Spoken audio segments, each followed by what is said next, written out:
మన దగ్గర ఉండేటువంటి సైన్స్, ఇక్కడ సైన్స్ నేర్పిస్తాను నేను ఒక 400 టాపిక్స్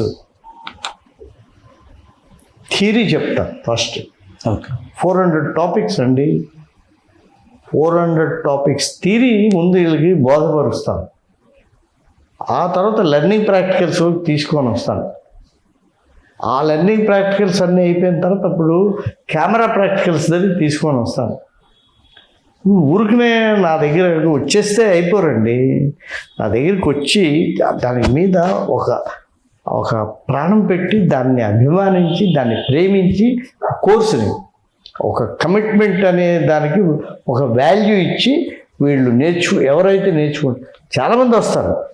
కొంతమంది దాని మీద అటెన్షన్స్ ఉండవు. అదే తల్లిదండ్రుల నుంచి ఒక 4 నెలలు 3.5 నెలలు దూరంగా ఉన్నాం, హ్యాపీగా బయట ఎంజాయ్ చేయొచ్చు అనే వాళ్ళు ఈ మధ్యకాలంలో ఎక్కువైపోయారు. యాక్చువల్గా సార్ అలాంటి వాళ్ళు ఉంటే చాలా డిస్టర్బ్ అయిపోతారు. ఓకే. చాలా హెవీగా డిస్టర్బ్ అవుతారు. అంటే మా బ్యాచ్ జరిగేప్పుడు మాకు తెలియదు, మా సీనియర్లకి తెలిసాము. మా బ్యాచ్ అయిపోయాక నేను అప్పుడప్పుడు సార్ దగ్గర రావడం జరిగింది. అప్పుడు సార్ విడిగా ఇంట్లో ఉన్నప్పుడు కలిసేవాడిని, అక్కడికి రమ్మనేవాళ్ళు. ఏం సార్ అంటే డిస్టర్బ్ అయిపోయేవాళ్ళు. దేనికంటే వాళ్ళు కష్టపడి ఇంత మనం చాలా ఈక్వల్గా చెప్తామండి అందరికీ. అవును సార్. నేర్చుకునేవాడికి శ్రద్ధ లేకపోతే ఏ గురువు ఏం చేయగలడు చెప్పండి?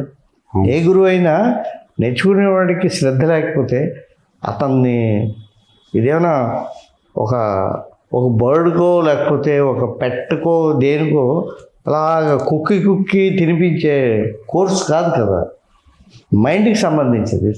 Acting is a mind game.